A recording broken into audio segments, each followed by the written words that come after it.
ورسل فيأتون بذنوبهم وخطاياهم فيغفر لهم وقلوب يأتون بذنوب وخطايا عظام ويقول الله تعالى للملائكة اذهبوا فزنوهم فيقولون ربنا وجدناهم أشرفوا على أنفسهم ووجدنا أعمالهم من الذنوب كفار كليم ومخاطب قيل هو عيسى عليه السلام وعيسى يبشر به وهو بين يدي نبوته كالعاجل قيل فمن هذا الحبيب الكريم الذي ألبسه حلة الوقار وتبسه تظله الغمامة تبيعه السحائب فجري الجبين ليلي الذوائب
Tapi sebelum masa kehidupan bukan disebut fase kematian, bukan.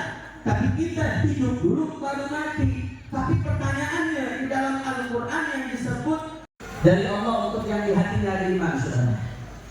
Yang merasa di hatinya ada iman, maka wajib menjawab panggilan cinta ini kepada Allah. Tapi yang merasa di hatinya tidak ada iman, skip aja, nggak usah didengarkan. Apa kata Allah? Innamal khamru, sesungguhnya yang namanya khamar. Apa itu khamar, Habib? Al-Quran satukan kami. Aksi bela Islam, aksi bela Islam, aksi bela Islam. Allah Allahu Akbar. Aksi bela Islam, aksi bela Islam, aksi bela Islam. Allahu Akbar, Allahu Akbar, Allahu Akbar, Allahu Akbar, Allahu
Kalau nggak ini, jadi soal